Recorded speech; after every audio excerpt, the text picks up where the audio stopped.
History, despite its wrenching pain, cannot be unlived, but if faced with courage, need not be lived again. Maya Angelou. This quote is a great quote because it summarizes my thesis. When we're studying the past, we need to make sure that we are studying it despite the pain, that whether it's talking about slavery, race, or a mixture of both. We need to have courage as historians to make sure that we tell the true story of history so that it need not be lived again.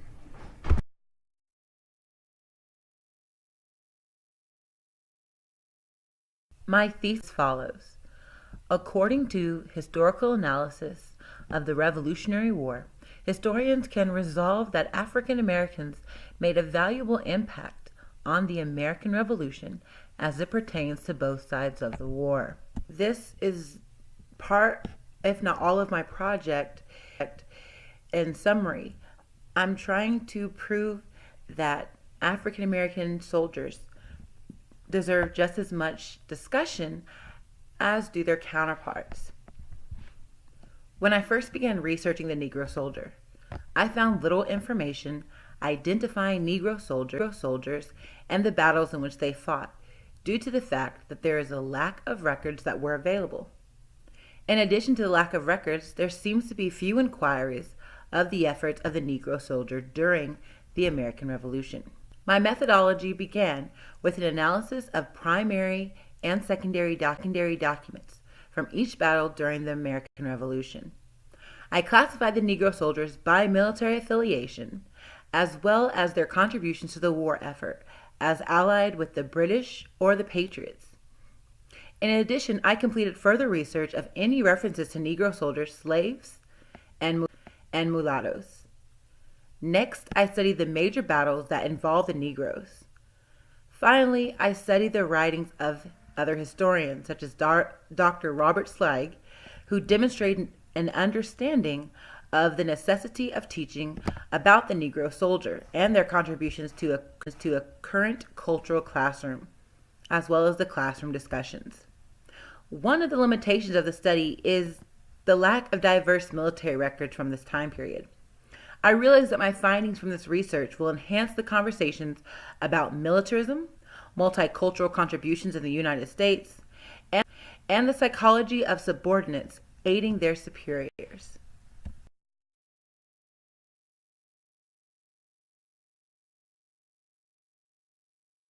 Why would the Negro fight? Which side had the better offer?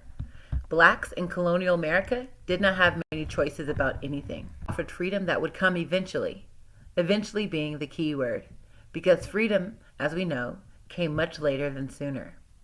And in the South, it was not uncommon for slave masters to send their slaves to war as substitutes for their own service. Even more, the government purchased slaves to fill military regiments. The Loyalists, however, immediately enlisted Negroes without any type of background check. The officers didn't care if the Negroes were runaways, and they did not question one's age. If a Negro wasn't able to fight or refused to fight, then he would be Nova Scotia or to any one of the Canadian provinces. Both of these options were available to them, either by force or by running away. There are always two sides to every war. Now, one can question, does the Negro have an opportunity to choose either side?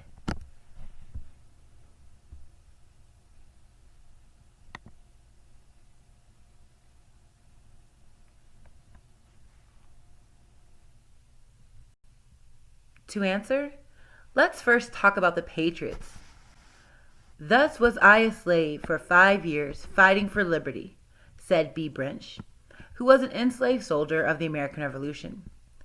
He was not a free man even after the war. He had to wait a few years before he was granted his freedom for his efforts in the war. This was not uncommon for many Southern slaves, as well as any slave in general. Another more widely known and respected Negro soldier for the Patriots was James Armistead, also known as James Lafayette.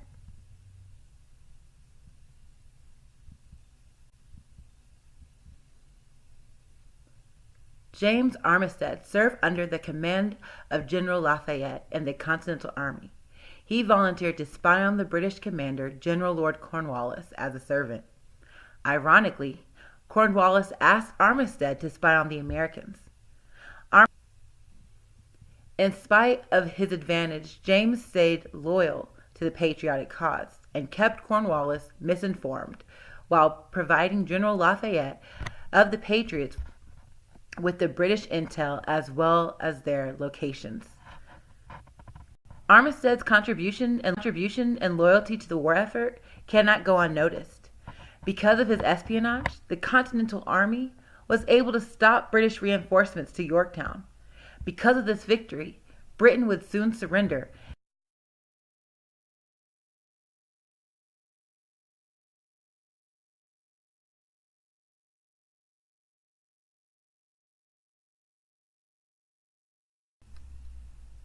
Just like James Armistead, there are many slaves who fought in the American Revolution. On February 14, 1778, Rhode Island's Assembly voted every able-bodied Negro, mulatto, or Indian man, slave in this state to enlist into either of the Continental battalions being raised. This was in hopes that Rhode Island would be able to meet the quota of troops set by the Continental Congress. This was also one of the first diverse regiments that you're going to see in this particular war. It wasn't just African Americans. It was also Native Americans and even poor white men. This particular regiment was actually bought by the government. In some cases, the government actually paid the owners for their slaves in order to meet the quota. They fought in various skirmishes, and as you can see on the picture on the right-hand side, their lives and honor are still being To objectively teach history, it is important that we look at both sides, despite our personal preferences. The Loyalists had more African Americans fighting on their side. The images that you see here on this particular slide are basically drawings of how people believed black people dressed, as well as how their stances were in the American Revolutionary War. To the left, you see what is believed to be the Royal Ethiopian Regiment, which we will discuss later on. And to the right, you see the basic dressing soldier.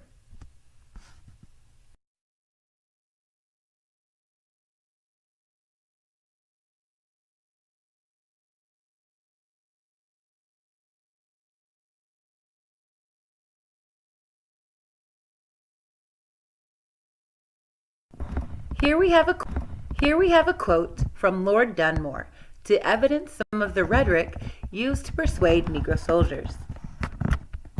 And I hereby further declare all indentured servants, Negroes, or other pertaining to rebels free, that are able and willing to bear arms, they joining his Majesty's troops as soon as may be, for the more speedily reducing the colony to a proper sense of their duty to his Majesty's crown and dignity. Lord Dunmore's Proclamation, 1778. To discuss the Negro Loyalist soldier, you have to discuss Lord Dunmore. Lord Dunmore was the royal governor of Virginia who posted this proclamation hoping to disrupt slave plantations in Virginia. He did not realize that this one proclamation would draw more than 100 African slave runaways to his doorstep. Because he had such a massive turnout of Negro recruits, he decided to develop the Royal Ethiopian Regiment. They fought in Kep's Landing, as well as other various skirmishes in Virginia, was known for its unique uniforms, liberty to slaves. Lord Dunmore declared as he led slaves, and as they entered the battle, Dunmore would order his men to shed their outerwear to reveal their uniforms. This strategy surprised the enemy as well as gave the Negro soldier the banners of freedom on their backs. Remnants of the Ethiopian Regiment in Virginia are still around today. Followers still put on reenactments today to honor soldiers and their fashionable tactics to fight for freedom. A very important Negro soldier would be Colonel Ty, or as also known as Titus Cornelius. He was a runaway slave who fought for the British Army, specifically for Lord Dunmore. It was Colonel Ty and his runaway slaves that became known as the Black Brigade. Colonel Ty was so good at his job, General George Washington put out a reward looking for him, promising £3 to who could ever find the runaway Negro slave, probably named Titus, dead or alive. Colonel Titus is probably one of the most interesting fighters of the American Revolution. And Harry Schallenwolf, who specializes in African American aspects of the Revolutionary War, argues that Colonel Titus was the greatest guerrilla war fighter of his time because he was able to set traps and because he was also able to anticipate the enemy's tactics. Both American and British troops were amazed of the military strategies of a Negro soldier. Another thing that Mr. Henry Schallenwolf added was that he believed that Colonel Ty, no doubt, would have been heralded in history textbooks had he had fought for the American side. He would have definitely been seen time. I have to agree with Mr. Schallenwolf, who also says that Colonel Ty represents a large number of forgotten or escaped African American slaves who fought with the British for a principle that they felt strongly about, just as for those who were supporting the American cause. Another historian by the name of Benjamin Quarles remarks that African Americans who fought with the British sought the same liberty that moved Patrick Henry, John Hancock, and George Washington to seek the American. I believe it wasn't a focus on whether or not one was pro-British or pro-American. It was simply the focus of who would give them, the Negro soldiers, an opportunity or a taste of freedom. It's important that as historians we don't forget the choices that people make, whether they're Negroes or not. It's also important that we remember that even though the Americans won the Revolution, the Negro soldier was still left behind, wondering where their places stand. In this slide, this is an excerpt from Liberty and Peace, written by Phyllis Wheatley, who was believed to be a black slave from the same time period. She says that liberty is a great thing we know from our own feelings, and we may likewise judge so from the conduct of the white people in the late war.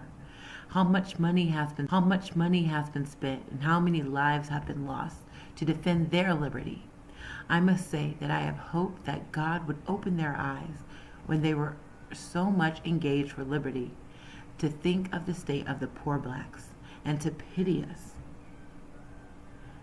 Phyllis Wheatley isn't wrong. We need to make sure that we are aware and remember the lives that were lost in this war, both the Negro and the white man.